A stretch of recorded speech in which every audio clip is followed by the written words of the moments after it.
our way through, and we'll have a chat with you while we're doing it, and hope you enjoy it over the next however many minutes it takes us. Yeah? Over to you then, Shawn. All right. Thank you, everybody. Looks like we're going to have another beautiful day here in England, which is a pleasure. Yesterday was a very, very beautiful day. So this is Japanese white pine, referred to as Koreamatsu in Japan. It's a very good tree. And when we first initially look at a tree to restyle it or redesign, you got to check all the angles.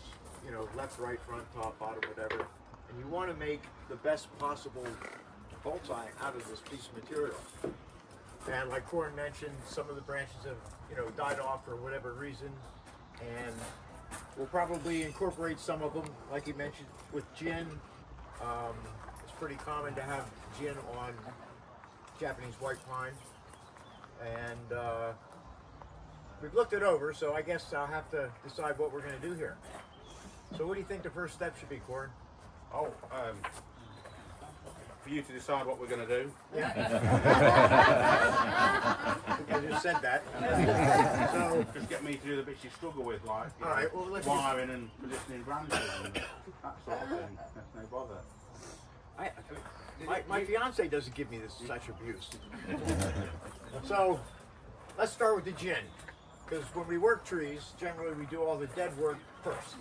Okay, get that out of the way, apply the lime sulfur, and then we start to do the wiring and the design work. So you see a lot of these branches have a lot of twigs on them. So it's pointless to keep those because something like that in nature wouldn't survive. Eventually it would rot away and break off. So we'll go through and cut off all the twigs of the dead wood, the dead branches, and then we'll decide how long, how short, whatnot, skin them off, skin the bark off, and then we'll get into the tree.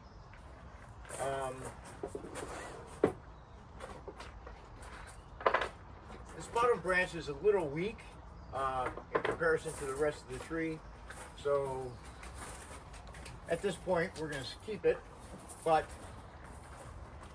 by the end it may or may not be there depending on how it looks in the design.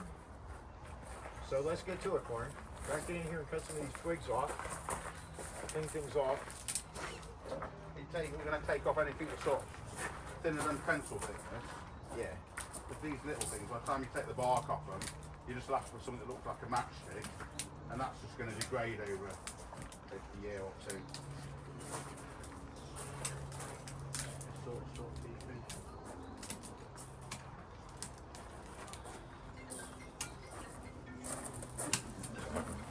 Got in front.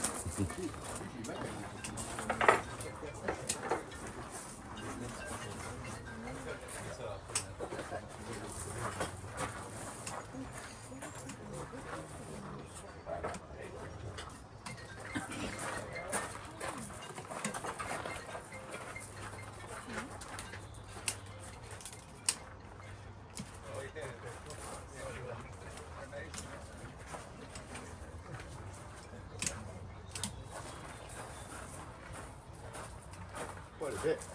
Yeah, there's a few dead ones up here. How old is that tree, Corin? Don't really know a lot of history behind it.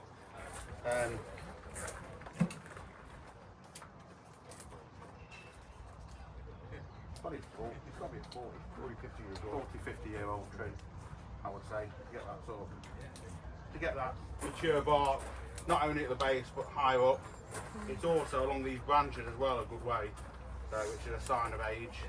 You don't get that on a younger tree. Luckily these branches up here, these ones we need to move are still fairly flexible. There's a couple of weird things like this, but a lot of this sort of stuff is only like maybe a little bit over pencil thickness and still got good flexibility in it. You want to keep any of this one, Shawn? So take that off altogether. Just put it here. Or is that going to Take it off. Take it off. It's quite heavy. Yeah. So what do you think about this first branch? This lowest one? Yeah. I think it's worth it easily for now. Where are you thinking of the front in here? We've got to decide. here, even here at the front. But they keep foliage and then have Deadwood at the foot of this in front of it. This will shift down. Yes. I think this initially probably was the front by just looking at the way From the this picture- side, it's pretty straight. So Yeah. it's got a nice. It's not got a lot of movement, but it's just got nice, lazy movement in it. Yeah, But from left, right, here, left, right. you don't get any of it. It's like a fence post from this side. I agree. So then, from this side, the base is good. The movement's pretty good. This is a bit weird, because if the front's going to be towards you guys, this is kind of coming towards us. And then the top of the tree, there's not a lot of direction in the top, Shawn. No. It kind of just sitting here. This is quite heavy. This bit here is pretty heavy. Yeah. It's not particularly nice. There's a bit of a clump up here with 4 or 5 shoots. Utilize this. If we were around here as a front, then this branch here, This turnaround. that's an issue, becomes useful. So it goes from being a problem to becoming a back branch. And although this is quite thick, these tips have got flexibility to allow us to get them down into this sort of level, which is going to be nice. Because this is the lowest one. This is literally out on a limb, isn't it, by itself? Right. So if we could get these back branches, this here, down to this level, we'll start to connect that with this and with the rest of the tree. And this will look less kind of stuck on and by itself, won't it? Yep. That's what I was thinking. Well, if you're thinking that, I'm thinking that. Okay. That's good. This might be a bit easier than I anticipated. Shawn signed up for this. I didn't sign up for this. He signed up for doing a demo, but I didn't sign up for doing a demo with him. I'm just cutting these bits off, Shawn. Yeah, do as you wish. Just these little ones up here. The dead ones. I think we need to, and then we need to decide. We're going to have to decide what we're doing with that top. Maybe we'll think about that. Well, if you're looking at the front here, obviously this is the gate. That should go off. This one is weird. Yeah. This is that section that when we had it round the other way, it's quite fat and it comes over the top of 2 other branches, just lays across. It's not got a lot of, it's not elegant, is it? No. So do we need, also as we get to the top of this tree, this tree is going to be a sort of literati style tree, a tree that's like struggled with nature and doesn't have a lot of density of growth. We don't want to have too much density up here anyway. We need to taper it down at the apex. This is quite broad and flat at the moment. So if we were to lose this section, yeah, obviously if we're going to be losing all this growth here. If I grab that together, Shawn, you reckon you've got enough without that? Yeah? Yeah, you put it off. Yeah, we can take that. Yeah, we can fit in with this. Should we? Yeah. Yes or no? Last chance, yes or no? Yes. Got lots of growth there. Now they say no. Too late. Too late. It looks better already. Looks better already. Okay. All right. Well, let's start scraping some of this bark. Or do you want me to scrape and you want to wire, or vice versa? I just don't want to wire that bit where you're scraping. All right. Yeah. I can start wiring this back. You want to wire this back bit here? Yeah. Maybe. Try and get some of this down. Can you tell us why you're scraping, please? It's going to create. You tell them why you're scraping. Why are you scraping, Shawn? Nothing else better to do. Okay. So, often, as some of you may or may not know, the secret to good bonsai is taking a younger tree and making it look much, much older. So, there's a Japanese term that's used. It's called jin, not G-I-N, J-I-N, and it's a branch that was broken off, diseased, struck by lightning, whatever nature could do to a tree. And in doing so, it creates the illusion of age, old, which is exactly what we want. So this process, we basically strip off the bark, because as a branch in nature would die, eventually the leaves fall off. Over time, the bark falls off, and all you have is a chunk of white dead branch. So that's the process in nature. So we're basically manipulating nature a little bit here and speeding the process up by pulling it off with a tool. Did I answer the question? Yes, I can. Well,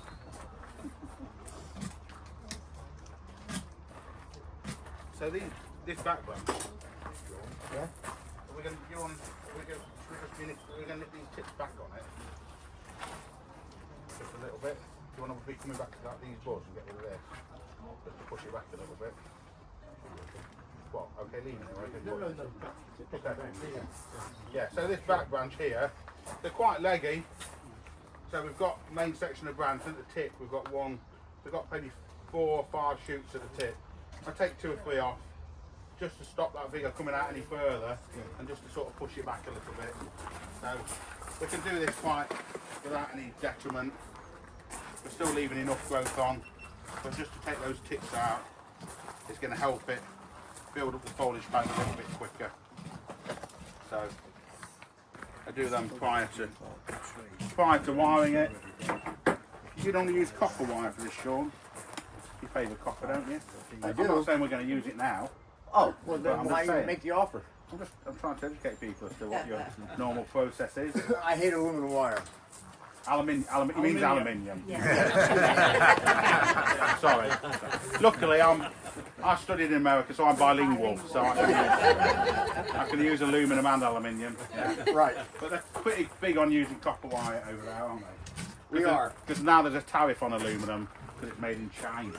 Yeah. So everyone's switching to aluminum, but there's a tariff on that too. So we're basically screwed anywhere we go. So.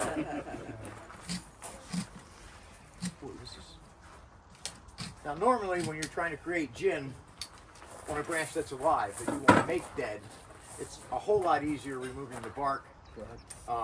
When it's been dead for quite some time, it's a bit difficult, but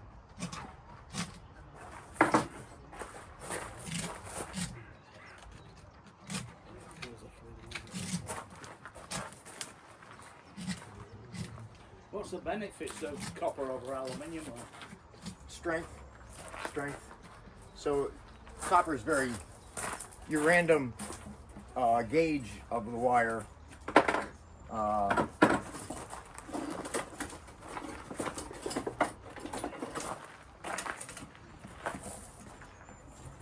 it's quite heavy, right? But if you use copper, you could use half the thickness, and it will support it the same way. Yeah, that's like 5mm aluminium and like, 3mm copper would do the same job. Yeah. So it's less obtrusive because it's thinner diameter. Yeah. It's, So it looks better on a tree, in my opinion. You know, It's a better colour. Huh? Better colour. better color. You know, and it over time it kind of gets a patina on it, kind of blends into the bark. You don't see it; it's not as noticeable. This being painted never changes. Is it more pliable? Copper? Yes. Well, it is to a certain extent. This is just what we'll call aluminum wire. Nothing special, it's just aluminum wire. But in Japanese terminology with the copper wire, it's heat treated. They call it annealing, where they take the bare copper wire and they'll heat it to a certain temperature. And what that does is it really realigns the molecules in the copper. So once it's been annealed, the first bend is very, very easy. Okay? The second bend, quite difficult. Okay? So that's the reason that, It works harder. yeah, it's utilized that way. Aluminium doesn't, does it? Right. It's not annealed or any way, shape, or form. So, and again, it looks better. You can use thinner wire to hold branches a lot easier than the big, thick, heavy stuff. Disadvantages, generally it costs a bit more, Yeah. it's harder to apply, Yep. and therefore it takes a little bit longer to apply. So even though I do like 99% of my wiring with aluminium, I always keep copper wire. If you've got a evergreen tree you were exhibiting at a show, and you bring it to me before the show, and you say I want this wiring because it's going to the show, you probably want me to wire it in copper. So I keep copper so I can do that. It'll cost you a bit more to have done because it takes me a little bit longer and the wire costs more money. Is it harder to get off? No, it kind of no. It cuts quite clean, so sometimes it's kind of easier to take off. Yeah. But most of my work is done. Most of my wiring is either done for demonstration purposes, where speed is important, because wiring is boring to watch. Yeah. Or it's done for on customers' trees, where I charge by the hour, so they want it done in 4 hours instead of 5. Yeah.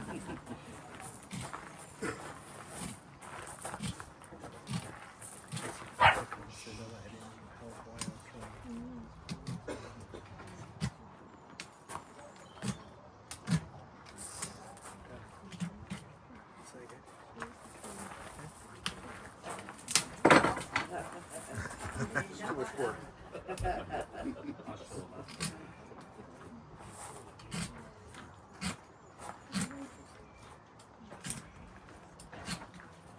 Could you tell me when would you actually cut part of the bark of a tree and leave, say, 80% of it?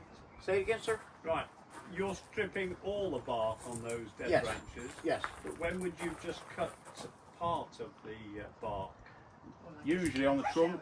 on the trunk? Yeah. There's two things. Gin, Shawn will probably agree with me, is a branch that's a protrusion, Yeah. and it's completely dead. And then shari is where there's potential, how best to describe, like a ribbon of deadwood Right. twining up the tree. Yeah. It's probably the better way to describe it. Yeah, and it I would usually say. runs into the soil. Yeah. So in that case, obviously, you're only partially removing. You're taking like a vein of bark off to give an effect of age. Again, you're giving an effect of age. But obviously, you've got to keep bark because that's you need to support the tree, horticulture. But the other thing with gins, some people in their bonsai career go through a phase where every tree in the collection has to have a gin on it. Yeah. Some people grow out of that phase. If you've got a branch and it's in the wrong place, yeah, so many people are like, oh, I might gin it. Right. Then you've got a gin in the wrong place. Yeah. Okay? So if the whole reason is that branch is in the wrong place, making it into a more obvious gin is not going to make the tree any better. The way you make that tree better, you cut it off. Yeah. And also, for me personally, I will gin a branch if I think it adds to the design. If it doesn't, then I won't do it. I did a demo once on a pine tree in Slovakia, and at the end of the demo, somebody came up and said to me, "Why didn't you didn't do any gins?" But it was an elegant tree. It didn't need any. Yeah. But it was a weird conversation I had with a fella, because he obviously thought it had to have a gin because it was a pine tree styled as a bonsai. Yeah. But I didn't think it needed them, so I haven't done any. But you know, if he'd styled it, he might have left gins. Yeah. But I'll just some people think they're great. Some people aren't so bothered. I mean, you can always, if you've got a tree and you think, you can always gin it. If you don't like it 6 months later, you put it off. Right. Yeah, you know, I've got a tree for sale, and someone says, I like this tree, but I don't like the gin. There's no problem. Cut it off. Once you paid for it at the counter, I'll cut the gin off. I'm not putting the gin off before you pay for it. Now in Japan, most cases, any juniper, almost always, if not 99.9% of the time, will have some type of dead wood within the design of the tree. And, you know, that's just emulating nature in the way they grow in the wild. And, you know, it depends on the school, your school, where you learn it is that, there are some people who say that white pine should never have gin. And the reason being, the white pine is a very, very soft wood. So in nature, it has a tendency to completely decay and naturally fall off or whatever the case may be. But it's more of a personal taste type of thing.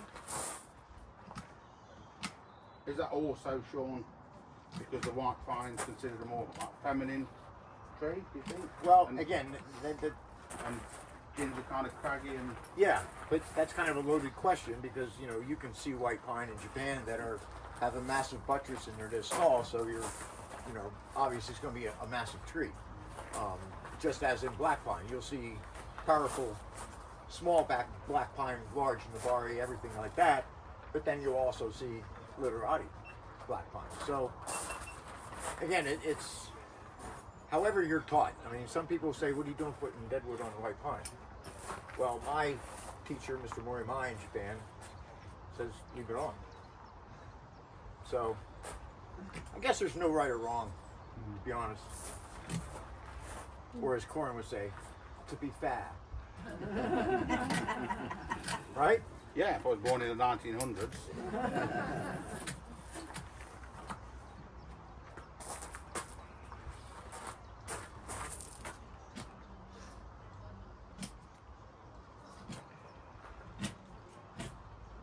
Now, if I was in my studio back in Pennsylvania, I'd have a power tool with a sanding disc on it or wire brush and just. Apparently, they don't have those types of tools here, so we have to go back to the the primitive time and do it by hand. I've got those types of tools, but you just didn't pass the risk assessment. Okay, you're right. I'm not good with power tools.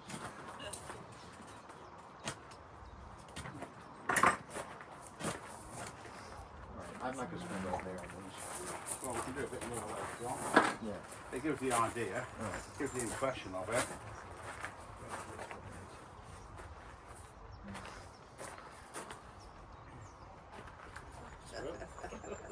More skins than that on you.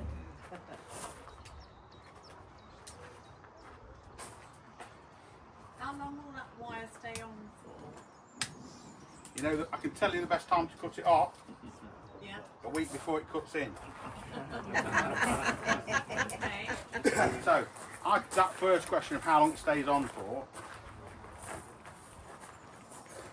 in my bonsai career, the two parameters I found is the wire of maple, and the wire was cutting in, damaging, scarring the bark in 3 weeks. So it had to be removed. Then I wired an old Scots pine in the States, and my wiring was on that 7 years later when I saw the tree. And it was an old specimen tree, growing at a slower rate. It wasn't cutting in, so it didn't need to be removed. But see, if I said to you, just take the wire off anywhere between 3 weeks and 7 years, you were like, thanks a lot, Corin. You know, such insightful knowledge. Glad we sat here watching a demo. So now, yeah, it's a slightly more comedic answer, but you put it off a week before it cuts in. That's your job, isn't it? When you've got a tree that you're looking after, you know, it's like when you're like 17 and you go to the pub a year before you're allowed to. You have to stop drinking just before you're vomiting in a gutter. And that can take you... Some people... My God, man!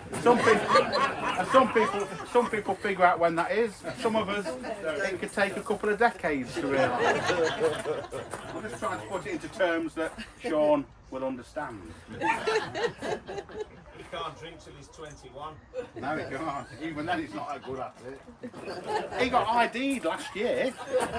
When I was in the States, I went to get some beer and they asked him for ID. Isn't they?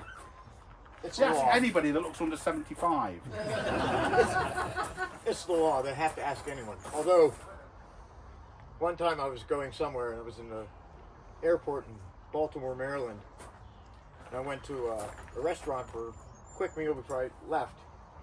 And this very, very attractive waitress comes up and she says, I order a beer or something. She goes, sir, could I please see some ID? And I was probably in my 40s. It's kind of flattering. Well, I show her my license. And she goes, I said, oh, thank you very much. She said, that was quite flattering. She goes, we do it to all the customers regardless. Yeah, that was a real bubble buster. Let me finish this off. Oh, there's got a couple of bits to do on it. I've done all that. Yeah. You want Fine stuff. you do it? Well, I'll start it. You can finish it. I've done the hard bit. You do the easy bit. Okay. Yeah. Yeah. Since I'm the only one that worked yesterday. You are. Yeah. That's fine. Do you want all this wire? We'll keep this ugly bit. Do you want this? Do you want this? You want this underneath? Well, that's better. This has. Do you need this section? I don't think so. I don't think you need that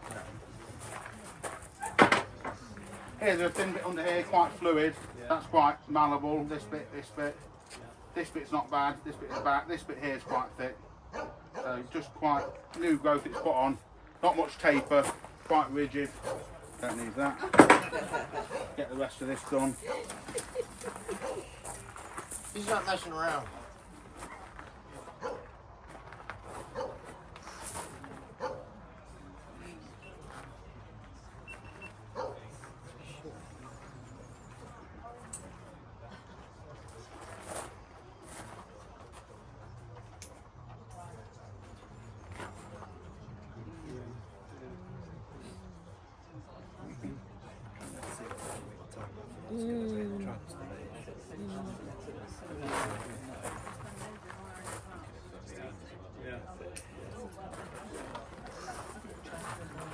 On this tree, I'd expect this wire's going to be on it a year and a half maybe.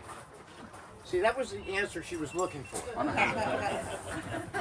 That's why I thought I'd answer it.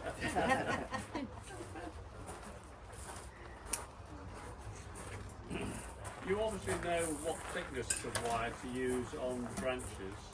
Well, obviously it varies species to species a little bit, but some things are more flexible than others. So your question is going to be, how do you know what thickness of wire you should use on that branch? That's right. I'm glad you asked that question. I'm going to explain it to you perfectly, quickly, and easily.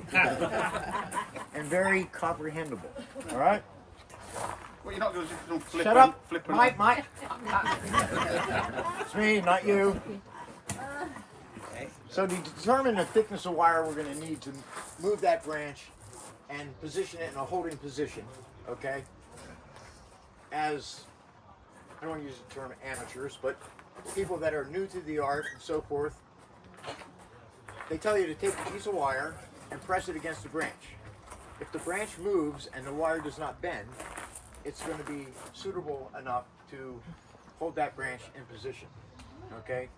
So this piece of wire, much thinner, as you can see, it bends. So this wire is not strong enough or thick enough to hold this branch in this particular position. How was that? Thank you. You got it? Yeah, All very right. simple. Yeah, to the point. Nah, nah, nah, nah, nah. Wasn't very funny though, was it? Not very entertaining. No. Bit too educational.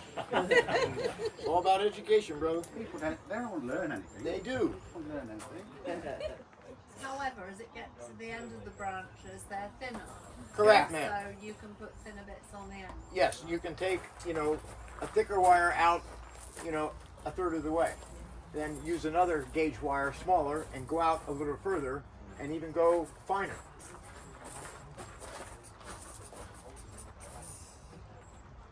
To me, there's nothing more unattractive with a tree that has been styled and designed with wire is not stepping down in wire thickness to the end of the branch. That thick wire I showed you. Stop it. I'll leave. I've got a piece here. It's 2 mil at one end and 4 mil at the other. Okay, I got you. Right. So it's always better to slowly step them down to a finer wire till you get to the point where it's the finest wire you can utilize to hold it in position.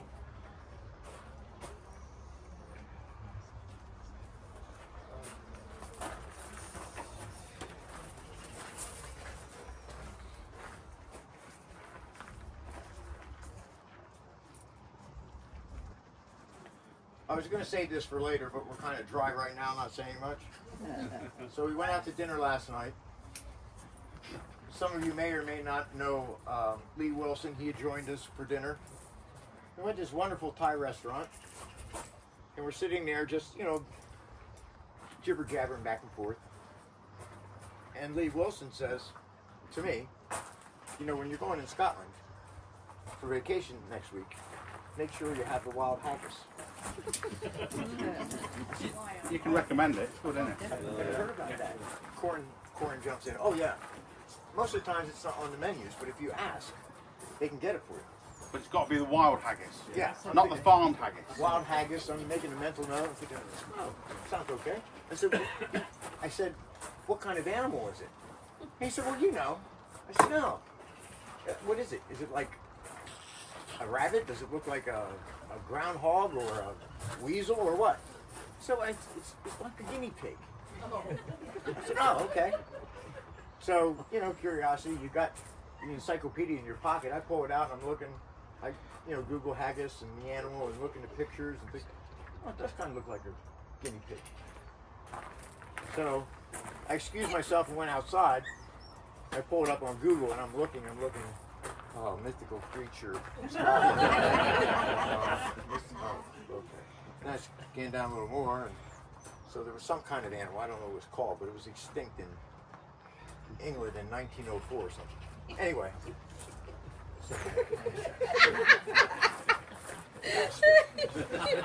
So I go back in, get up, sit down at the table, and I go to Lee, I go, Corin, F you, I'm out. So, yeah, that was good. That was good. Even this morning, Paul says to him, well, they're not quite extinct. They've still got them at Edinburgh Zoo. There's a breeding programme to rewild them, to reintroduce them. But I was onto it, so it didn't faze me. You're trying to book tickets to the zoo. Yeah. Edinburgh probably doesn't even have a zoo. The Highland haggis are the best because Here we go. they've got 2 legs shorter than the others because they go around the mountains. Otherwise they fall over. And some have to the males have to go clockwise and the females go anti-clockwise. That's how you can tell. Yeah. Well, The things you learn when you come over. This is educational, isn't it? unbeknown to Corin, at dinner, my fiance spoke up. She goes, well, we have basically the same thing. We put assorted meats in a pig's stomach and some other things and pop it in the oven.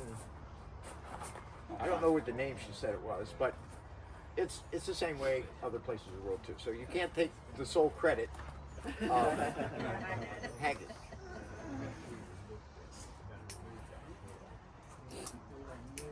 I'm not here yet, huh? Catherine's here. Catherine's here? Yeah, Trish is here. Oh, there she is. Hello.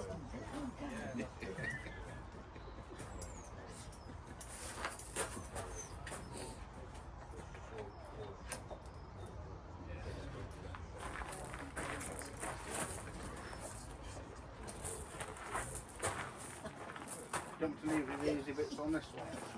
I keep as much as you can. It's really big. Oh yeah. You can take it off if you need to.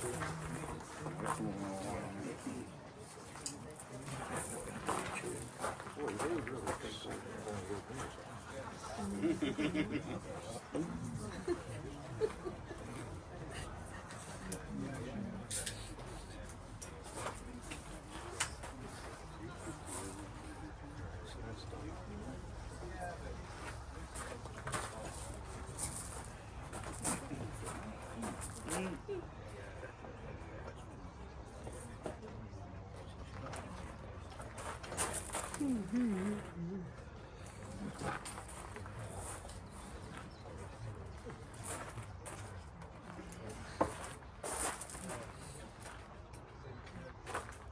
That's done. That's done.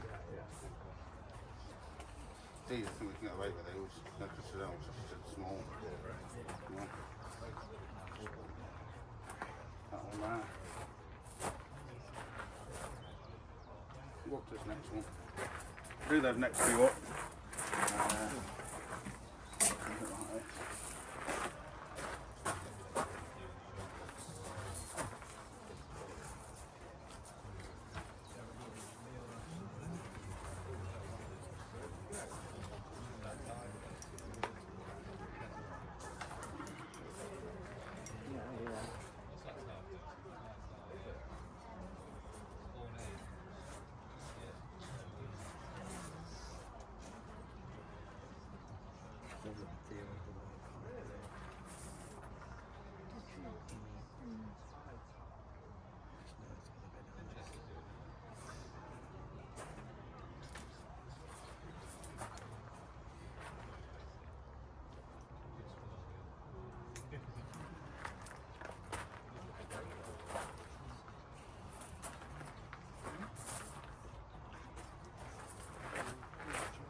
about some more questions?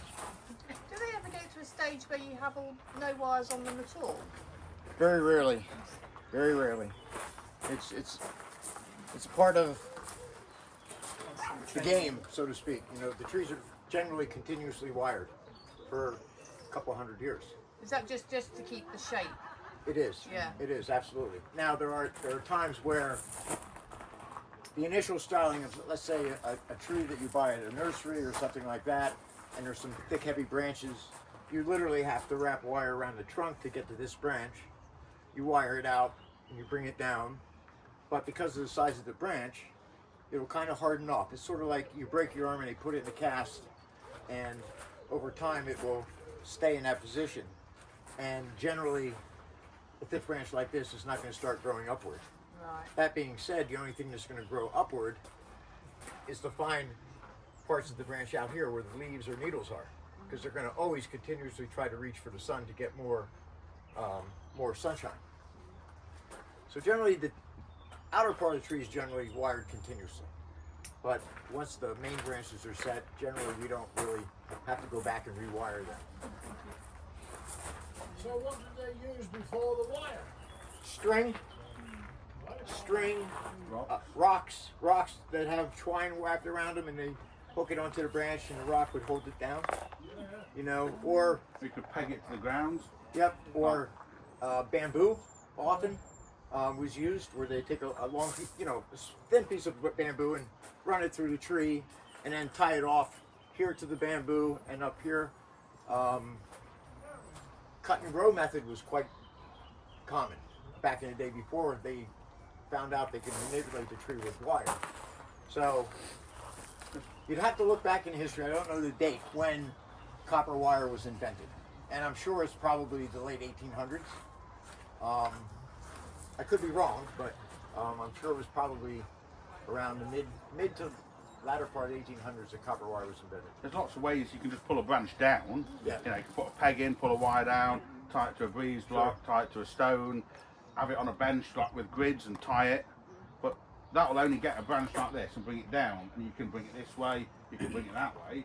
But what wire allows you to do is get a straight branch and twist it like that, Right, and like bring it- this, yeah. and drop it down. And also So- create movement Yeah. within that straight branch. So you've got a long branch, you can wire it and kind of snake it a little bit, you know, and you can visually make it more compact and shorter, so it gives you more control. So, you know, when we're doing this tree, where you're doing a tree at a workshop and someone says, which bits do you want me to wire? I just say, just wire all the bits you want me to move.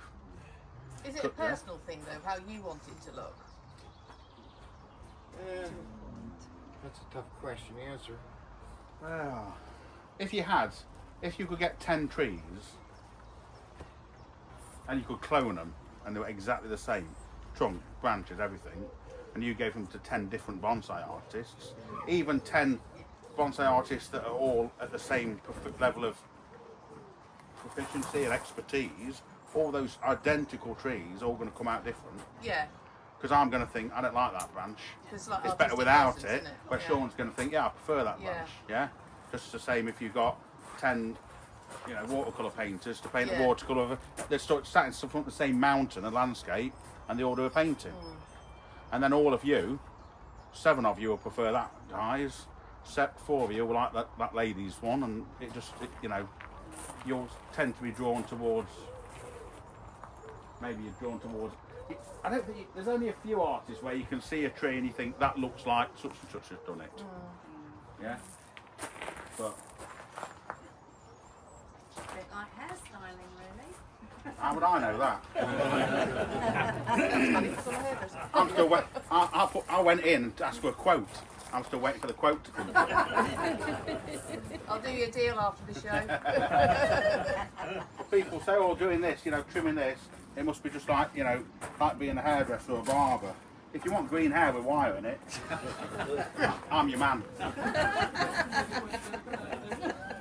But hairdressers, when I do an intro course, you get beginners on an intro course.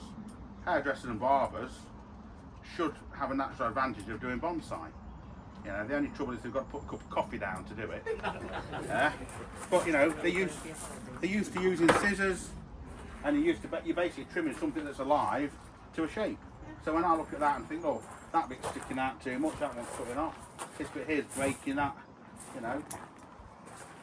Know when to stop. So you're that's saying the that- thing. Oh, it's nowhere to stop. Are you saying this would be like a cowlick? That's like a ponytail on the back of your head, isn't it?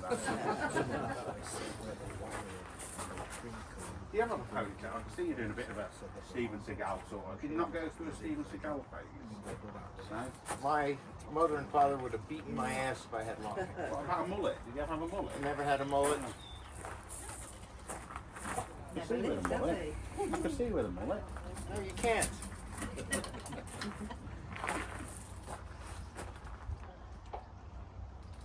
Do the different. I could see Adam with a mullet. Where's Adam? I don't know. You can normally hear him. He must be a good distance away. Probably down the parking lot. Look at the hands. We were all so quiet and well behaved yesterday that we could hear a conversation going on way down there with Indeed. the cafe. Yeah, probably. And then Corin said to me yesterday, you weren't talking loud enough. People couldn't hear you in the back. It wasn't me talking, it was this guy over here. It was like he had an intercom or a loudspeaker. I had two lovely little old ladies on my courses for years. 15 years ago. And they've come on a course twice a year, open workshops. And they were, you know, I got on with them in the Deadwood and they supported this event. But I went one year, I was doing a demo and they turned up and sat right at the front, these two chairs. They only meet each other once a year. And I did a 4-hour demo. And I heard where she'd been on holiday, how her grandson was getting on at school, heard about her husband's piles, all of it. For 4 hours. And like, you know, one of them was a bit deaf, so she's like, oh, my husband's piles. Everyone's listening. Yeah? And I loved them to death, but the following year, when they turned up, I sat at the front, I said, ladies, you know, last year a couple of people did say they could hear your conversation a bit. You know, if you want to talk, you just... I was ever so polite. And you've not seen him since. So you didn't ask her how her husband's piles were? No, you didn't have to ask. You didn't have to ask, you got told. It's like when you meet someone who owns a Tesla, you don't have to ask them if they've got a Tesla. They tell you within the first 3 minutes of meeting you. Yeah. The same with vegans. Yeah.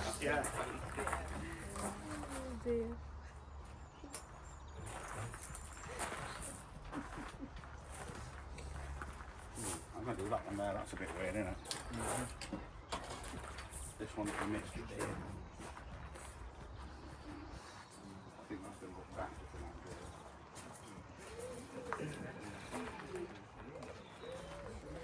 Note to self. Don't let me and Christopher. What lead took the needle off? Yeah. You don't take more off? Yeah, he did too. I mean, just completely missed stuff. But.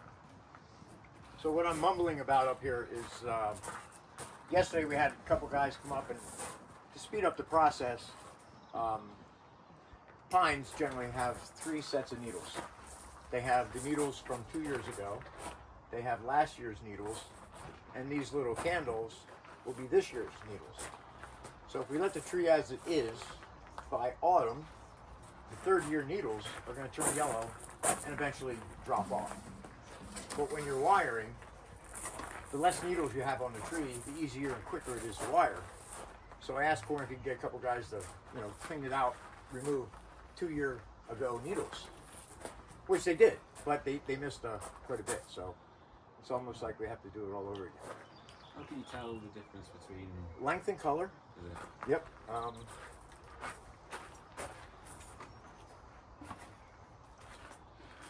Shouldn't really be hard to find. That's not bad. So here's your typical branch on that tree. The ones that are starting to yellow, they have a little yellow tint at it on them at the bottom. Okay. They're 2 years ago. Yeah. Okay. The green ones here, they have a little arc in them coming up.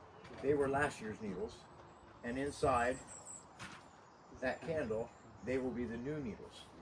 Okay. But the interesting thing with pine trees is that And this is a very delicate time of the year to be actually styling this tree because of the length of the new candles coming up. So I'm up here wiring, and Corin's up here wiring, and we may mistakenly knock that off. Okay, if that happens, You don't want no, this branch will die because every 3 years the needles fall off. So it'll last this year, no problem, but it won't send another bud. So then this 2 years ago needles will turn yellow, and then next summer that'll die because there's nothing to further its life or continue it on. Is it the black pine that does 2 lots of needles? Yeah, black pine, well, there's 2 types of pine, single flush and double flush. Oh, What? Oh. Huh? there is Okay, on thank the you. internet.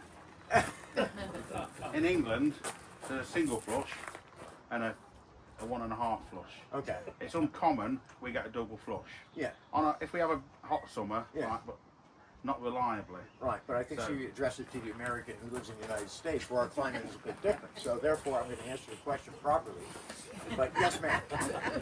Single flush, double flush. White pine, single flush. Scotch pine, single flush. Scotch, sorry.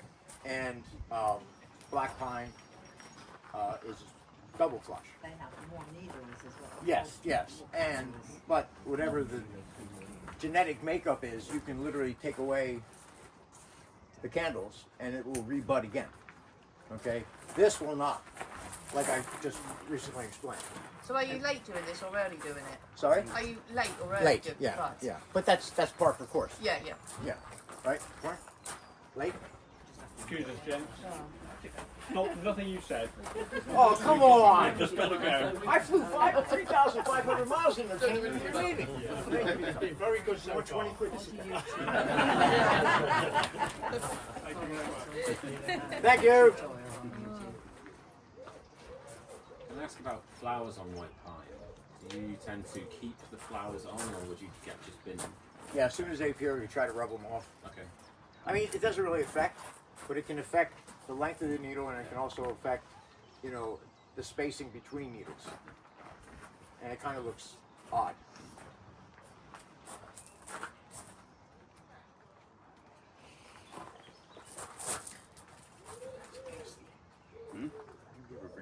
No, that's pretty bad.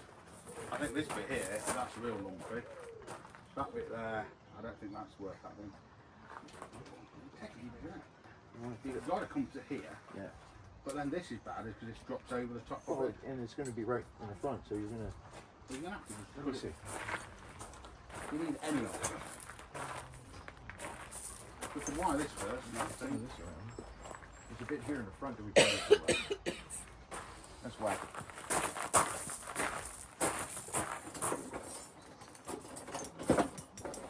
Right there, one.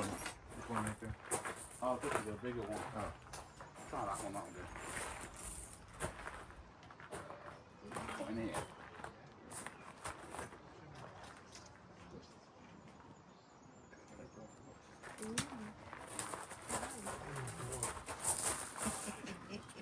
It's frightening, isn't it? If any of you are thinking that was my favourite branch, you can take it home with you.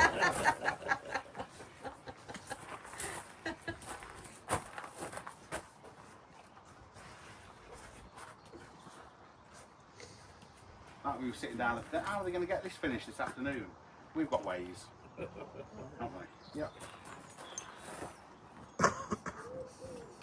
You know, there's a lot of bonsai artists, you know, throughout the world, obviously, but there are some that will play this trick on you. After they're finished, they do one of these. Well, you know, in about 15 years, when this grows in, the tree will be right where it needs to be. And most of that is just BS, you know, because either they couldn't do it or they didn't want to do it. Yeah. Or they draw you a sketch Yeah. of how good it's going to look in 20 years. Right. Yeah. Forward thinking, that is. And I don't like Shawn, but it's like, when I'm doing a demo like this, unless it's like this is an easy tree to do. Right? I don't like a tree like this. I don't like to look at it before.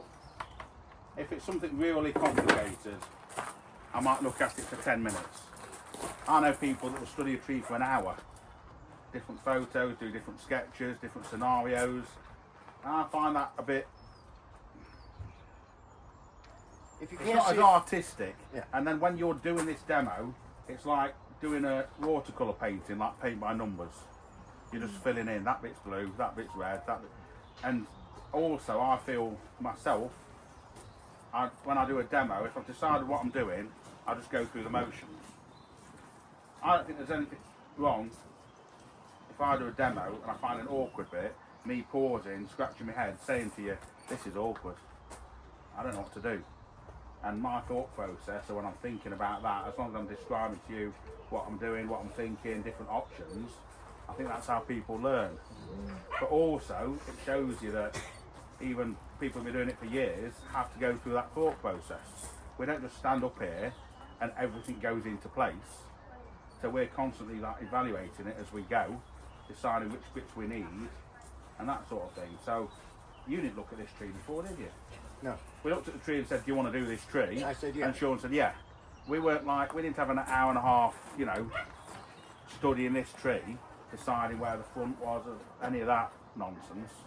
I think it takes away the sort of fly-by-wire Yeah. aspect of Yeah. But truth being told, which I enjoy. you know, truth being told, Corin is exactly correct. And it's like anything in life, the more you do it, the more you're familiar with it, you know, the better you get, no matter what. It is, whether it's art, your job, whatever the case may be. I'm not going to use this as, I don't want to say this in a sarcastic way or egotistical way, but we've been doing this a long time. Let's see, at least 30 years, if not more, right? I did see your ID. Yeah, we've been doing it a while. Yeah, 30. So you have 60 years experience between us. So we can glance at a tree and kind of go, yeah, I can do that, without putting it under a microscope and say, oh yeah, this, that, and everything. There's a lot of, and I don't like, I never talk bad about other people except Corin, but a lot of bonsai artists are showboaters. You know, they make it look more complicated than it actually is, and it's just for ego, you know. I am so much better than Corin. I was just thinking that. I can't believe I said that out loud.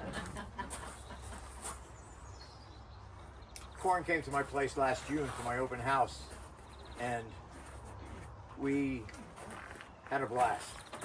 And I love him like a brother. And Younger brother. yeah, Better looking. younger Much brother. young, much. Younger brother, much younger. Yeah. You're not that much younger, brother.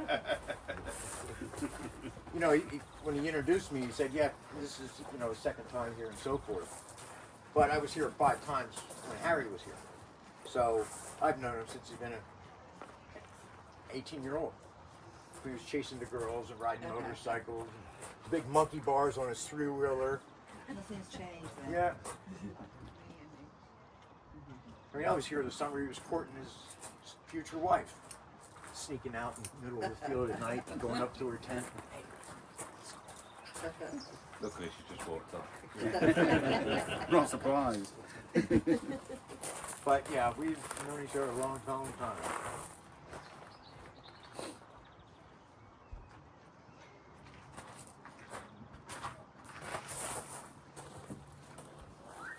That's why when I asked Shawn to come over and do demonstrations, you know, He didn't ask me. He said He's wrong. He said he'd Don't. do it. He says I'll do it. You know, as long as you're going to be there to help me. You know, I said yeah, I'll help you. All right, now shit's getting deep. This is how this all came about. Trisha, are you here? No, she's gone as well. She's probably sunbathing. So, Trish and I are avid Outlander fans, the television series about Scotland in the 1700s and the oracles and all this stuff. And it ran for 7 years. And with technology today, you can binge watch. So you can watch a season in 3 or 4 days of 15 episodes. So we started doing this, and I was just taken in by it.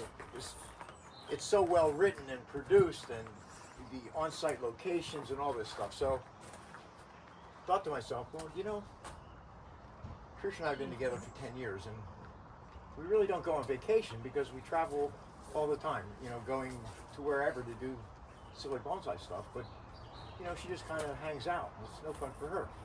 So I said, you know what, no, I'm going to do a vacation. So I sent Corin a message. I said, Corin, do you have any mates in Scotland? He goes, yeah, I have a few on. I said, well, I'm thinking about taking Tricia to Scotland for vacation. He goes, when? And I said, well, probably sometime in May. When in May? I said, well, I'm not sure. He said, come May 8th, 9th, and 10th. All right? You know, you can come and do some programs and do some carving workshops and such and demonstrations.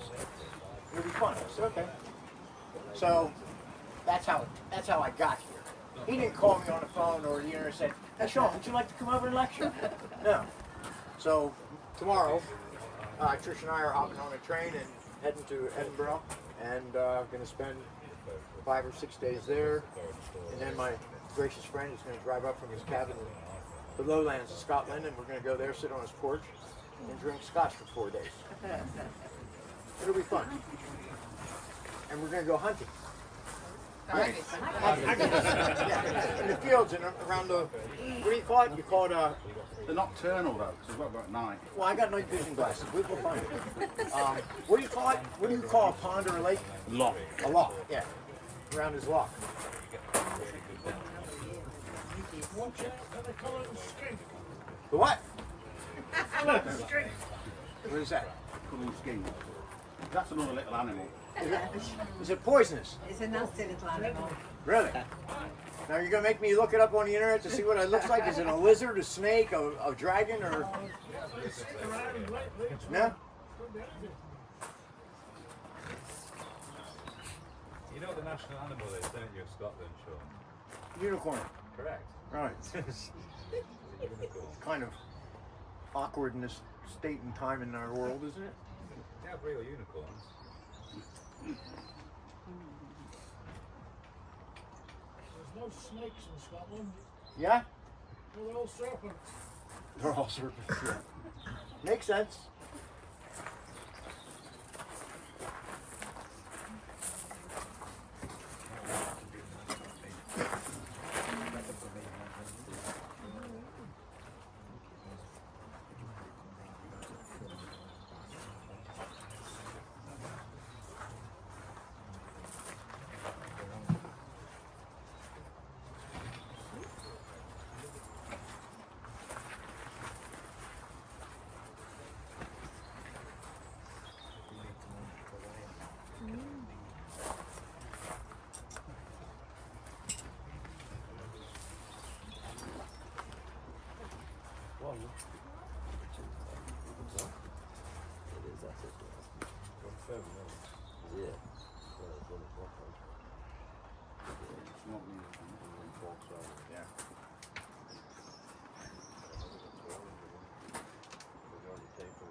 It's only got okay. Can I give you 10 quid to sit down? Go and get a burger.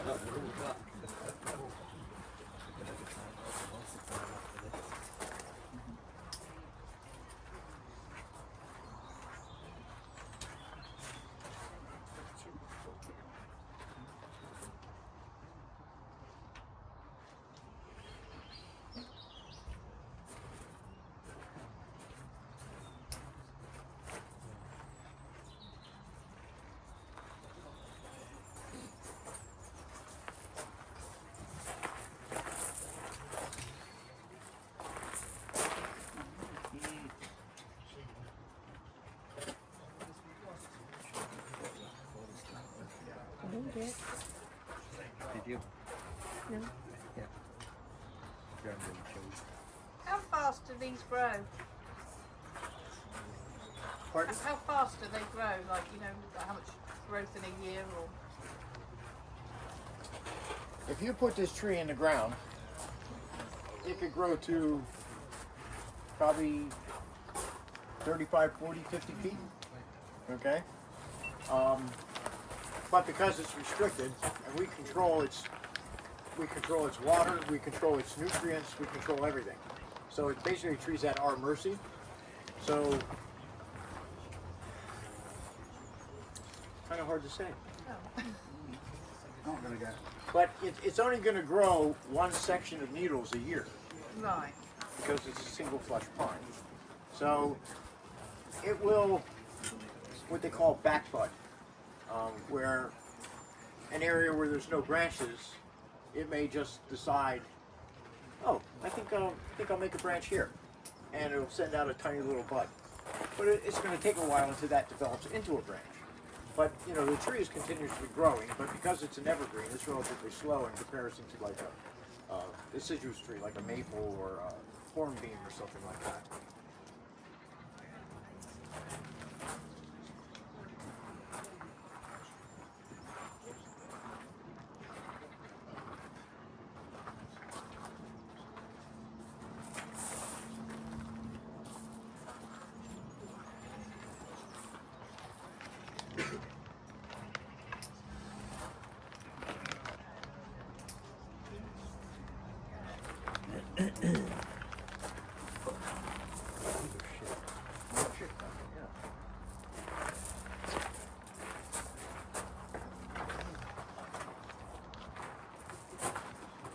Yep.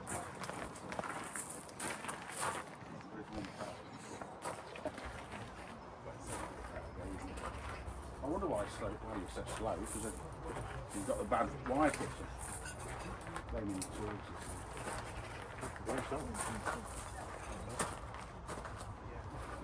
Is it easy to promote that money?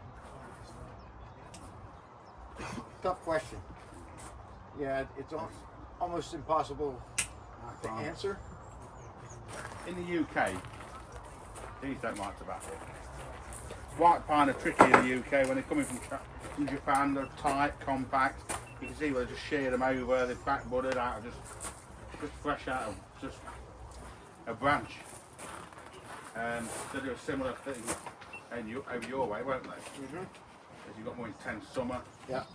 This year they're doing really well because we had an early start to spring, like a warm early start to spring, hotter than normal, drier than normal, and that's what they like.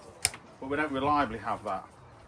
Keeping a white pine in good condition in the UK is a challenge. Oh yeah. Yeah. I would go so far as to say any white pine that's been in the UK over 30 years is almost certainly worse than when it came in from Japan. It might be more developed, Yeah. but when it came in, that little twig was 1.5 inches long, compact, tight, foliage, great. When that becomes 2 inches long, it's okay. 3 inches long, I was thinking.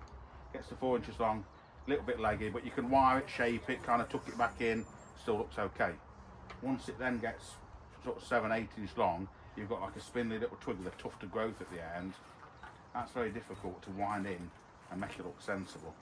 And it's very difficult on some, and obviously as the tree's getting on in age, it's getting older, it's getting lazy, it's getting less vigorous, it's less inclined to backbud. Yeah. And we get it a lot, particularly if a pine hasn't been trimmed correctly by the owner, and they just get leggier and leggier. You know, these, we've just let this grow 2 years, that's fine. We know we have. But see this long growth here, we're here, there's 1, 2, 3, 4, 5, 6, 7, 8, 9 little buds. Really, you just want the first 3.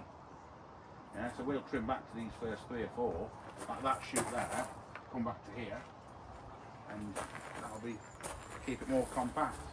Normally, as a maintenance on this tree, this won't be allowed to put this much growth on for the next few years. It's just been doing that because it's kind of fallen on hard times. But now it's got adequate amount of growth to be restyled. It's pushing quite a lot of resin out this big cut at the top. And we have the same situation back in the States. Of course, States is quite larger than UK. So often people that collect the Yamadori, what we call the ponderosa pine, the Rocky Mountain juniper, which are very, very popular trees, but they grow out in, you know, the West Coast, in California, Idaho, you know, that part of the country.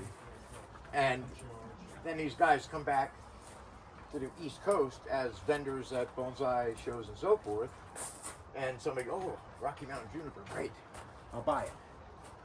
And they take it back to my state, Pennsylvania, and next year it's dead. So why is that? You know, as Corin was saying, trees that grow in your environment are much easier to maintain because they're from that location. All right? So if we were both in Japan right now, he wouldn't have said what he said because it's a native of Japan. So it's, you know, it's comfortable in its shoes and its environment in Japan. But outside of that environment that isn't very, very similar, it can be difficult. And just like I mentioned about the United States, and vice versa. If I have a particular species of tree that grows in my state, and I take it, say we call them jack pines. So I dig out a jack pine, and over a 4 or 5 year period, it develops into a pretty decent tree, and I'm invited to a show in Southern California. I take that tree out, right, and I sell it to a person from California. It'll be dead the following year. You know, you can't, unless you could create a perfect natural environment of that particular species, will it survive? That being said, there are occasions where you luck out and the tree does work. But if you take a tree that's growing at 6,000 feet above sea level, dig it out, and you bring it down to sea level, that tree's going to go, holy Christ, wait a minute. Why is the air so thick here? Why is it so hot here? You know, why am I getting so much water? When I lived at 6,000 feet, you know, it hardly rained. I was in the sun all day. I was happy. And you mucked it up by digging me out and taking me down to sea level. So, you know, that also plays an important part. It's the same when you buy one in Nottingham, you take it to Sheffield. But in it, Pisser. but because the UK is smaller, generally, you know, you buy a tree, whether you're growing it on the south coast or further north, it's less of an issue. But Shawn's right, you know, information now with bonsai is easier to get than ever, but there's still misinformation out there. You know, we got an email the other week from a guy in the States who like watches our YouTube stuff, and he's like, I live in Texas, I've got a bald cypress, can you tell me what soil substrate to use? I'm in zone 7B. Well, first of all, I don't know what zone 7B is, I live in Nottingham. I don't know what soil compost he has available because he lives in Texas where I've never lived. I've never grown a bald cypress in Texas. So, nice thing to ask, but I haven't got a clue. So I said, I haven't got a clue.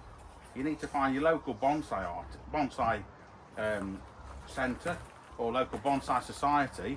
Speak to those guys because they grow in that tree in your climate, and they can say this is the compost we use. I buy it from this store and I order it from this place, and that's what I do. So you can fall as a bonsai artist or somebody, you can fall into a trap of giving advice out when you don't know the answer. So I just said, like, I don't know the answer. You do know the answer. It was last year's April Fool's Day joke. Oh, yeah, well, yeah. Rice Krispies. Growing in Rice Krispies, right? Yeah. That should have been your answer. Anything grows well in Rice Krispies, you know that. That's been scientifically proven. That's groundbreaking. Yeah. Good bummer.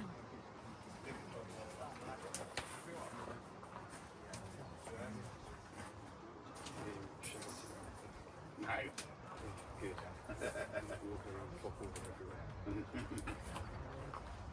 Where is that? Adam, he's at the back there, the light shining off his head. Oh, there he is. Shiny head. Hi, Adam. My new friend Adam, everyone. I'm sure you probably know who he is.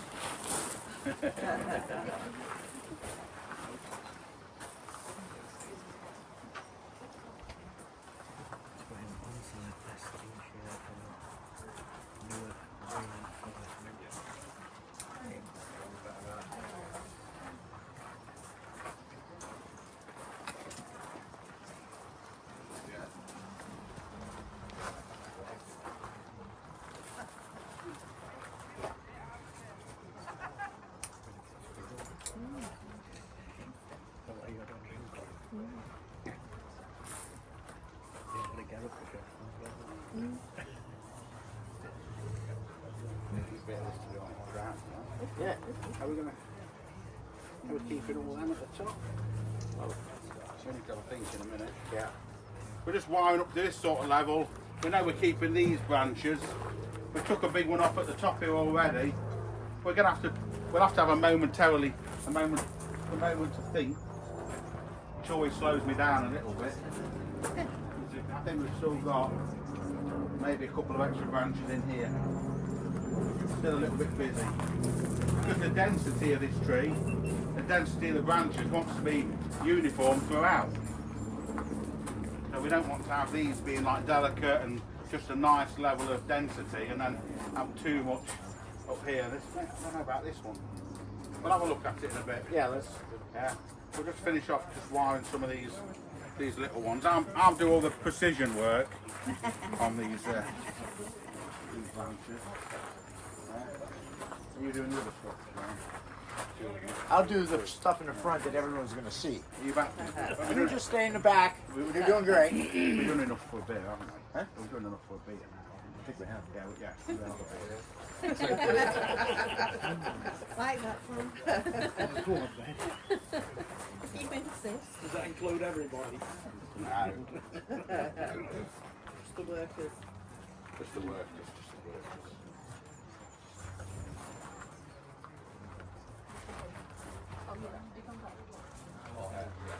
You know, I'd offer you a beer, but our licensing laws in this country, you know, I don't want to be, you know. It's only if you're selling it. Well, You can give it away. I'm definitely not going to give it away, am I? And Shawn don't want to go back to prison. Well, they've come round yesterday with the ice cream, but they didn't. They've got ice cream for sale, you just have to buy it, that's all. Yeah. I know They there's should some. have come round here with the tray. Oh, the train, oh dear me, it's not 1930s, is it?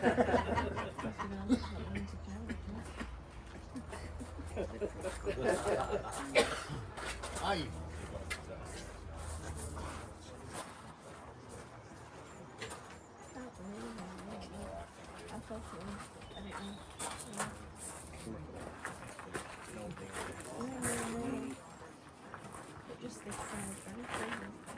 So as we go through this, I mean, we're not positioning any branches.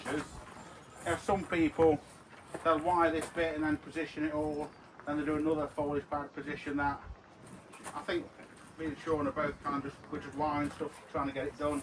We're just We're shooting kind from of- the hip Yeah, just making it up. Just as we go. We're moving. We're moving bits out. Sorry, scooting bits out of the way, just so that we can get to other bits. But we're not really positioning it. Position it now, then it, you know, it ruins the surprise. Yeah. It's nice to see Or it. you All, bump it. yeah, it's nice to see it come together in one hit. Okay, myself. All right. Right, Refreshments. Nothing better than a Peroni in England. This would be a good shot for the YouTube. he hasn't even opened them, Shawn. Huh? He's not even opened them. Oh. Extra £5. What? We've got to open them ourselves. How come we don't have any Mansfield Oh bitter? dear, how awful. No Because the brewery went out of business. Did it really? Yeah, about a week after you left. I love that beer. Yeah, a lot of old fellas like it. As a younger generation, they drink it so much. Awful, isn't it? Well, They yeah, turn it down. that's an issue with the younger generation.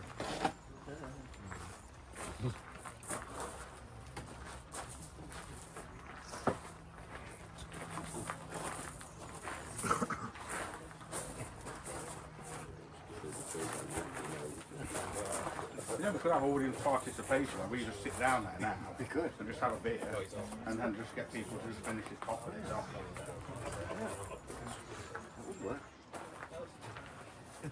Do you ever let people wire it for you? Any of the audience? You know, that's a great idea. You know, it would certainly shorten the length of time of boring everyone to death, like watching paint dry. But I mean, I wouldn't have a problem with it. If it was somebody that was, you know, capable of wiring properly, and that'd be fine. But sometimes we're a little picky. It's not uncommon when you travel. You know, if you go to do a demo as a guest speaker, they'll say, "Oh, this is Bob, and he's pretty good. Bob's going to help you do the wiring if you want." That's okay. They're normally reasonable. And if it's a tree that you've got a 3-hour demo on, and you think there's 5 hours work, then It's helpful. it's helpful. Sometimes I've been offered someone to help. I did a demo once in the States, and there was a guy who was kind of up and coming, and he said to me, it was a big tree I was working on, I only got 2 hours, and he said, Corin, I'm going to be sat down the front and watch your demo. Yeah. He says, if you need any help with the wiring, just give me a nod, I'll jump up and help you, because you've only got 2 hours, it's a big tree. I said, yeah, I looked at the tree, I said, yeah, I think I'm good, but I'll give you a shout. I think I could do that in 2 hours. And he went, I went, yeah, and I did it in 2 hours. But I thought I can do it. See, the thing is, if I've got somebody helping me, they're gonna slow me down 30%. Yeah. So if I'm wiring at 100%, and if I'm 100%, and he can do it 60% of my speed, but he slows me down 30%, might as well not bother getting him help me.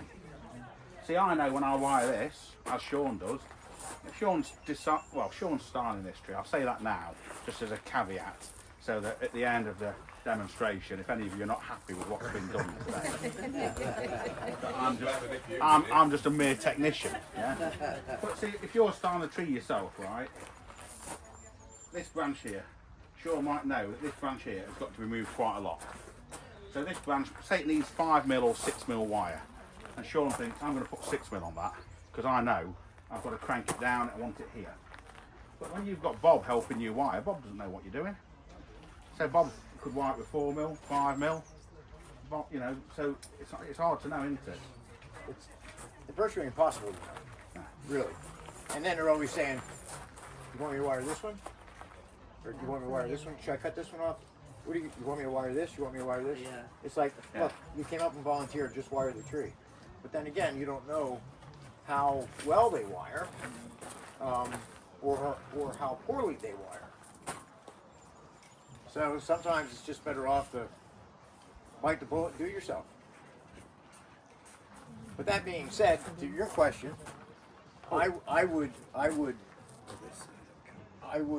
entrust Corin to wire this tree like a professional, and then come out and maybe place the branches, and maybe vice versa, but I doubt it. But anyway, I would certainly do that.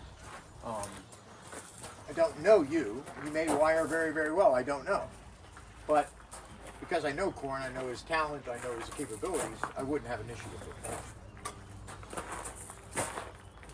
That was almost a compliment, Corin. Look.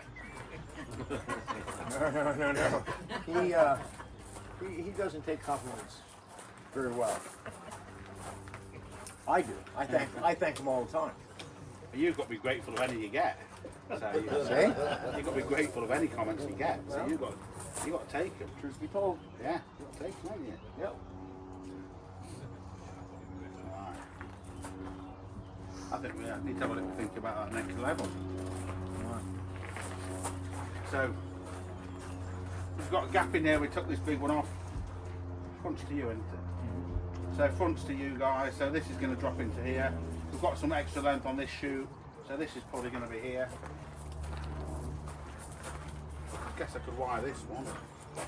That's quite chunky. That's quite thick here, but that will pull down into here easy enough. I think you go have it. I think it might be easier. I wonder whether I just put a guy wire from here down to there and then wire from that point. Yeah. Rather than have a load of 6mm wire on it, I could just hook it down onto here. Yeah. So this one, the first couple of inches is quite heavy, like finger thickness. Then it forks and it's flexible. So where that forks, I'm just going to put a bit of wire on there to hook it down to this gin. Rather than have 6mm wire all up in here, I'm just going to hook it to here.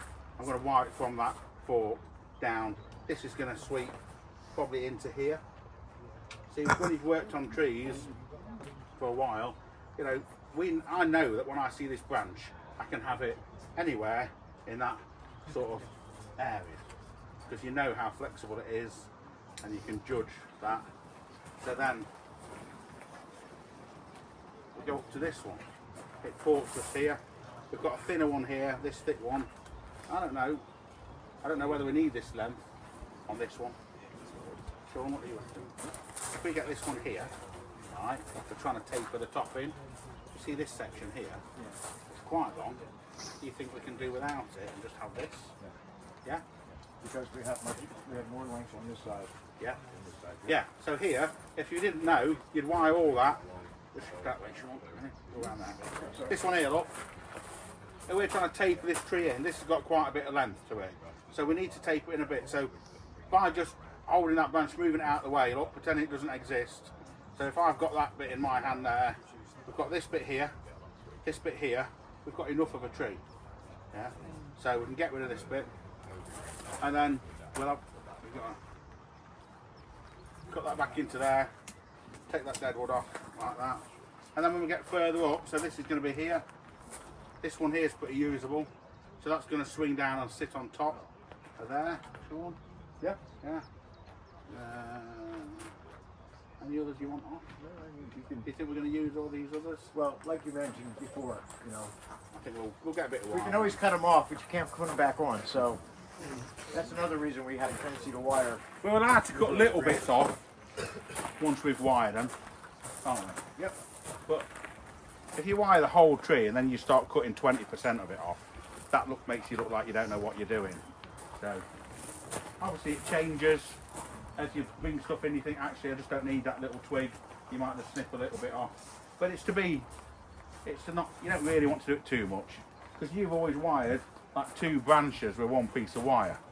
So if you then cut one branch off, the bit you've left isn't anchored. So if you do it too much, you start to lose control over the bits you've left, which isn't ideal.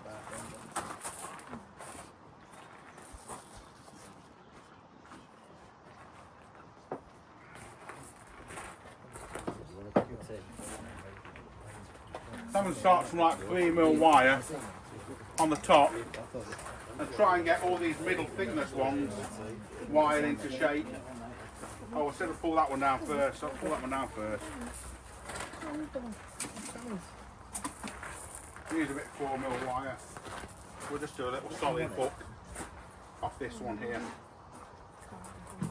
Using thicker wire like this, I'll get away without using any cushioning or anything. It won't bite in quite as much as if we were using thinner wire. That's pulled it down a good way already. Then we can get the rest of the drop from these once these are wired. Bit of 3mm wire on that should do.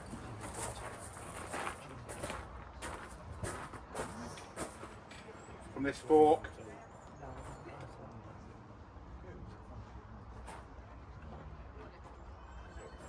There's a bad structure in here where there's a fork and there's another branch coming off the top and just crossing over. No. Just bad structure, so we can get rid of that straight away.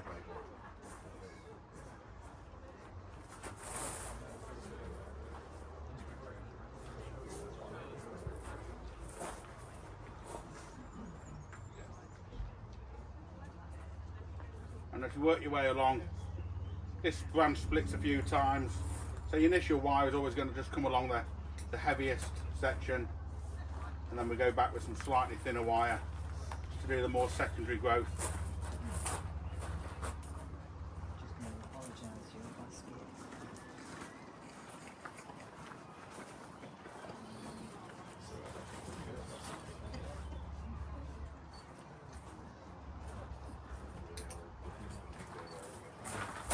So this first thing this morning, get my cup of coffee here, and I come and get my camera, and I want to walk through the nursery before the sun shines and everything looks nice. So I'm taking images with my camera, with my $3,000 Nikon, and he turns on the sprinkler system. So if you look at his webpage or his Facebook page, you'll see me running through, but thank God they do it silently because I was cursing like you wouldn't believe. It was pretty good, actually. Well, Josh says we can flick a switch in there, the watering comes on in different zones. So Josh says, I think we'll put the watering on out there for about 10 minutes. I said, well, We watered last night, everything's okay. Yeah, maybe just 5 minutes then. I said, I think it's all right, Josh. He says, Shawn's out there on the bench. I said, put it on. I said, give me 20 seconds. Just long enough to go out there, get my phone out, switch it to video, and I knew which I could see him. He was just ideally positioned, 3/4 of the way, halfway down that bench. So whichever way he ran, he's going to get watered. So luckily he ran this way, and I just filmed him. I used to get staff. There's a long greenhouse around the back, 100 foot long. Send somebody in there to get a tree at the far end. Have somebody else slide the door across, drop a padlock through it, and flick the watering on. So they've got to run 100 foot in the water, and when they get to the door, it's locked. I mean, we did a risk assessment first. We decided it was pretty risky, but also pretty funny.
Come on then, Shawn, why are you wiring a cutting?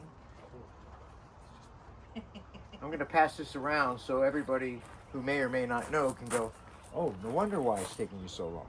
Yeah. Because pine requires a different type of wiring than, say, a deciduous tree, a maple. So this is how I was taught how to wire in Japan. You can just pass this around and have a look. Thank you. You notice the top where it meets the foliage, we actually put a little circle around the needles.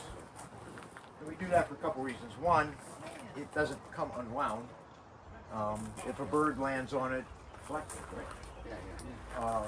Something like that. Or when we're finished, you'll see us how we're going to torque the needles so they're all coming up like this.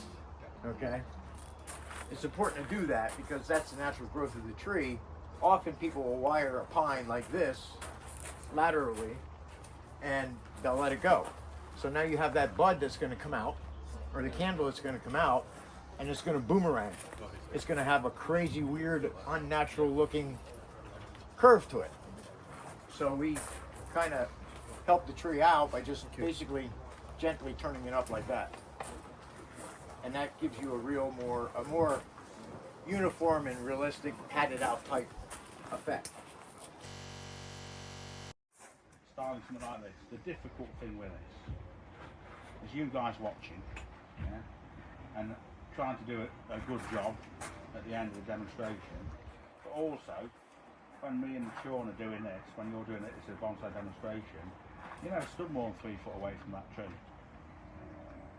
And some of you guys sitting at the back have arguably got a better view of this tree, of these branches, because you're looking at it from a different perspective, you know. I do, and what Shawn probably does, as this gets to its latest stage of wiring and positioning, you need to stand back 5 or 6 foot from it, because things will become evident you can't see when you stood as close as he is. But you can't style it from 6 foot away because your arms aren't long enough. Yeah? What do you reckon, Shawn? I agree. Well, the other thing is you could style that and happy with it, and you could take a photograph, and on a 2-dimensional image on your phone, there's a branch that looks awful. And in real life, it's not an issue. It's perfectly okay. So I guess he's going to use this branch here that he's bending to fill out some of this sparseness of the bare branch on that. See, people have got this thing about pines saying, oh, do they backboard, yeah? Now, that branch is unlikely to backboard. Now, with good wiring and position, these other branches, I don't need that branch to backboard. We don't need loads of fluffy growth all the way up and down that branch. That is not a characteristic that a mature tree would have anyway. So, but it can, a little bit of artistic deception, it can look like there's growth further up without it being all furry all up the branch. Because it can be layer on layer on layer. So it started with the lowest, longest branch, then it's bringing these other branches in on top of them to build up the structure of the tree. You might say that's bullshit. No. It's a little bit of bullshit. Genuinely right, isn't it? Yeah. My thoughts anyway. And the hardest thing, if any of you have done anything like this, or you're starting off with bonsai, the hardest thing is like the apex, I would say. Yeah, I find that. People struggle with it. Yeah. You know, and the hard thing with an apex, if there's not a lot of growth, you've always got to make it. I always think you've got to make it look good from the front to the tree when you're doing a demonstration like this. Would you agree, Shawn? Yes. If this was not a demo and you were doing this for yourself, you would probably, I would go so far to say, I'd probably do the apex slightly different. But on this one, a piece of growth that you use that adds something to the front of the tree is worth twice as much as a bit of growth that just goes to the back. So you might find on a newly styled trick demonstration, you might allow the demonstrator, that the top of the tree has got a slight bit of a comb over on it, yeah, to make it look good from the front. And then as it fills out, those branches can be redistributed to some extent. But if you do them like more radial, if you haven't got enough foliage, you can't afford to do them too radial to start with because it'll look weak from the viewer's perspective. And of course, it's always a trade-off because essentially we should be doing this work now, and you should all sit there for another 3 years, and then we say, look how good it is. But we've got a job getting you to sit there for 3 hours. So we've got to make it, Shawn's got to make this look good after a tenth of the time that it actually needs to look good. And bonsai, we should all have patience with bonsai, but then also we like to see something happen, in a very short period of time. 2 or 3 hours in bonsai is a ridiculously short period of time.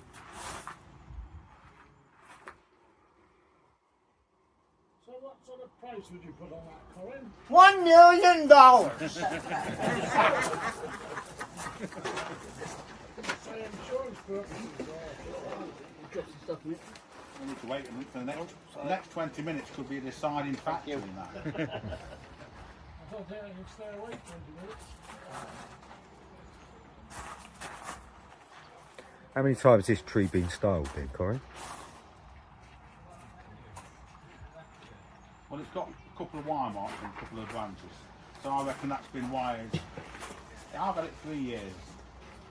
I reckon it's wired 4 or 5 years ago. That might be the first or second time it's been wired. We just really don't know.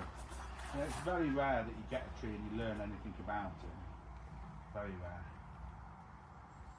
It's only if the owner has kept fastidious documents or photographs or something that you can sell a tree and say to someone, Here's the service history for that tree. Yeah, that's not really done much. I had a customer, he'd got about 25 to 30 good quality trees. And he had like folders, and even had a couple of books printed with all photos of his trees on. And his record keeping was meticulous. So that would be tree number 13, Japanese white pine. Purchased in 1988 from wherever. Paid whatever price he paid. Bought on the 14th of April. And then it will say 1992, 27th of March, 3 p.m. Repotted at a workshop at Corin and then it will say potted it into pot number 27 because he got a list of his pots. Number 27, mica pot, 65 centimetres across, paid £35 for it. We get it, we get it, we get it. I'm trying to build a scene. Okay. Anyway, so when he got out of Bonsai and bought his collection from his office, they came with like 2 massive green binders. So some of those trees have got 6 or 8 pages full of photos all through the years, all the information. But then, he's retired when I knew him, but then I learned that as a job, he was a pharmaceutical technician. So his record keeping was just part of his career, and that has flown over, that carried over to his bonsai. I think he was more excited about like a database than his trees. It's just nice, you know, when you sell a tree to someone, say, oh, you know, that's been a bonsai 30 years. Here's the photographs of it from the last 30 years. And nowadays, with digital photography, there's no excuse not to do that. You know, it's not like you're getting films developed and waiting for ages. Several times a year, every time you work on a tree, you should get a good, well-lit photograph of it against a plain background. And you might have a tree when you think, I've had that 5 years and it's not really progressed much. In your mind it hasn't, but if you were to look back, if you've got the ability to look back at a photograph from 5 years ago, you will then see that it's developed more, the trunk's thickened up, the base is better. For your photos for your trees. Your mind won't remember, but the photograph will tell you. It's good though. I like to look, especially in the winter.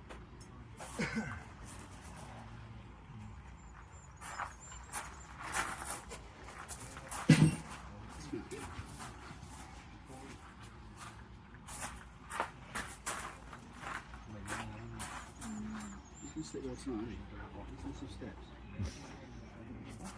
For long moves.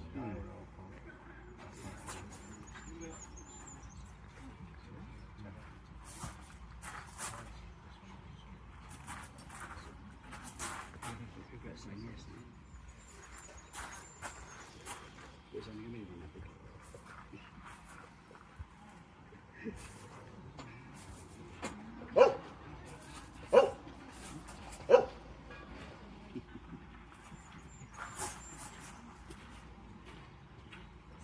That's a kind of can't be honest mark, isn't it? That's it. I think I should, but I can't be honest. It's big enough. Yeah. You're too optimal. So I'm just going to let you know me and you make your own choices. Yeah.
Dearest.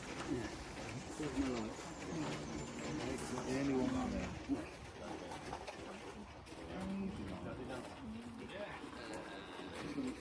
After just walking away, I want to thank you very much for putting up with him. I know how difficult it is. I know how Beer's a lot stronger over it. I know how difficult it is sometimes to sit through Corin stuff. But I love him like a brother, so I'll take all the abuse he gives me. Did you want to roll that out of the way so your old man don't kill himself? Thank you, God bless you. Have you got anything on YouTube or anything? Or social media, like what is that? Yeah. I work for a living. I don't have time to make silly videos. You know. Actually, I do have a channel. There's only 1 or 2 videos on it. I'm old, dude. You know, I don't have the slang, the lingo, the intelligence. I mean, I bought a brand new, TV, 55 inches. I had to call my 22-year-old daughter to come over and program it and turn it on. God forbid if the power goes off, it's like, oh my God, how do I get to reset it?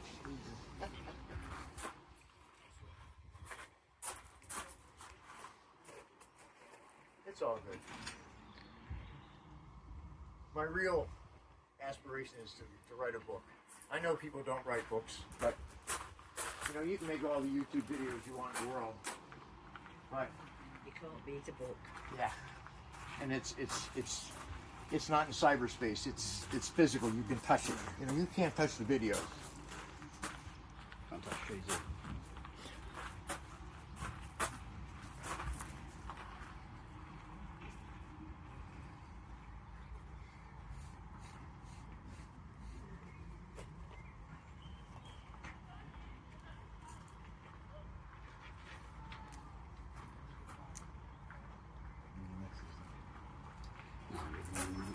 So only be a couple of hours.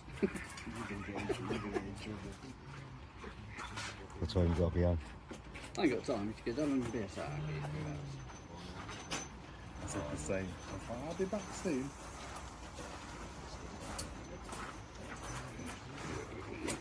Well, she thinks I'm upside down and ditch something. Still hoping.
Just had to wipe my mouth, like.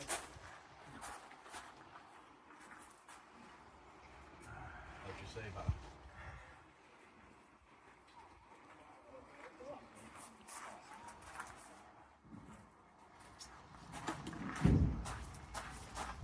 Dangerously close, folks. Dangerously close.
Lovely.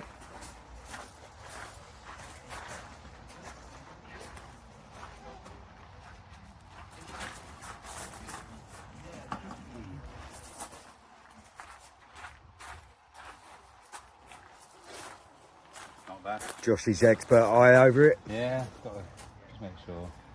Make sure he's doing a good job, not eh? gonna drift.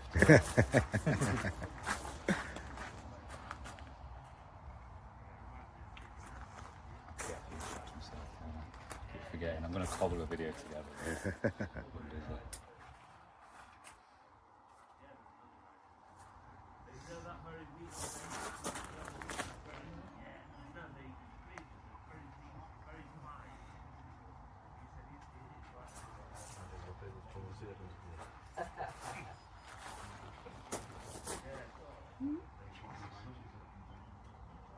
I know I didn't.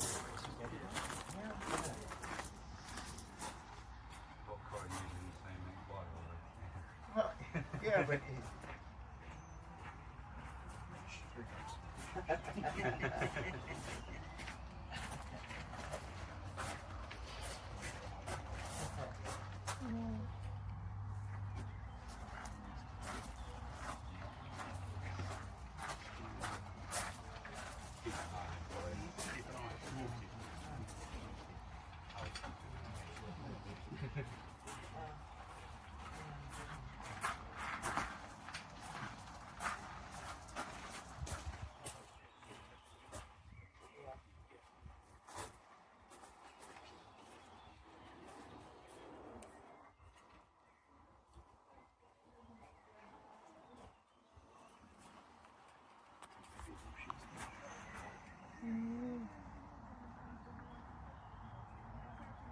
And this is unfair because yesterday I was facing a burning tree, so you didn't know what it was looking like. But here, I saw him do it all.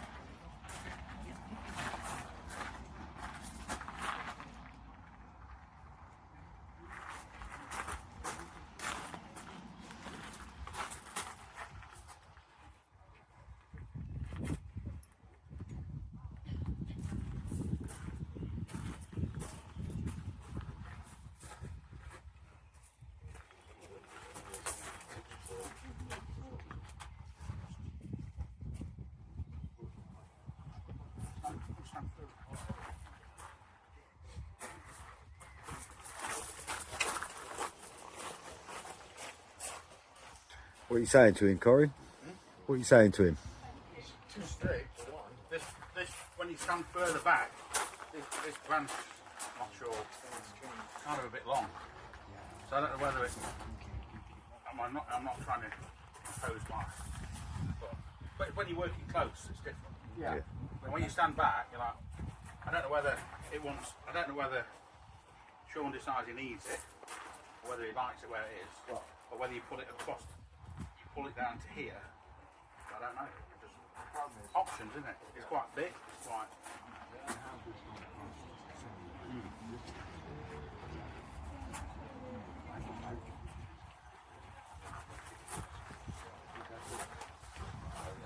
Well, the other thing is you get it into here. So I reckon, well, you either get it into here. Try bending it. If it snaps, put it off. Great philosophy. It's easy to bend it if you kind of don't know if you need it.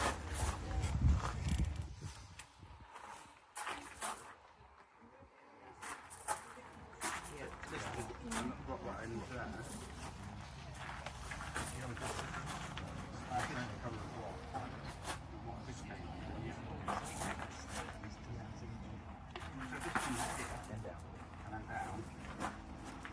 And then instead of having this coming down out here with one level, we can have this level here.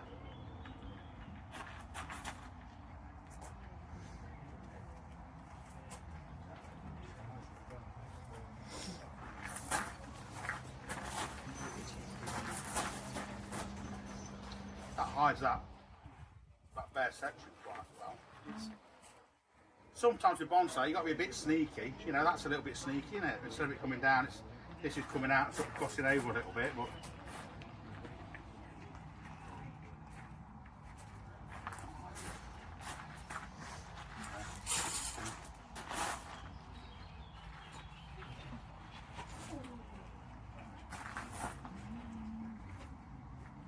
better or worse? It's better. Back, you can always tell stuff like that when you stood that close to the tree.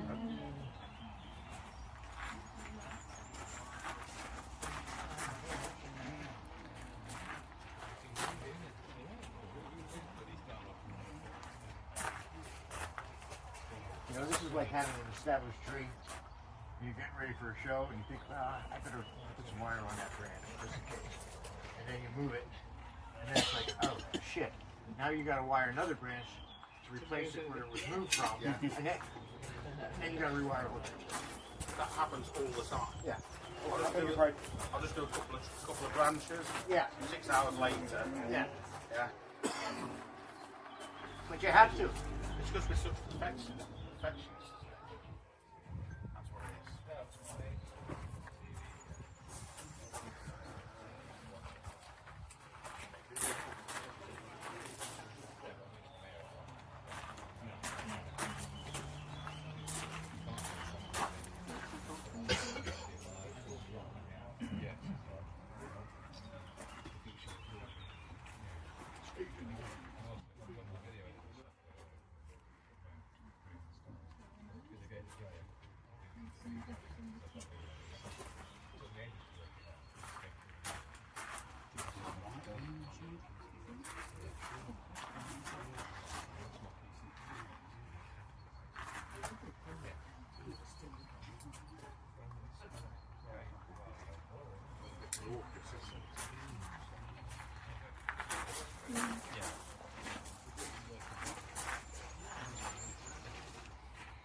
You're probably out there going, Jesus, would you stop touching it?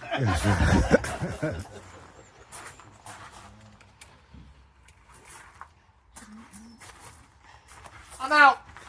Hey! Let me come back. We are out. Folks, thanks. Thank you, my friend. Huh? I think it's A-okay. But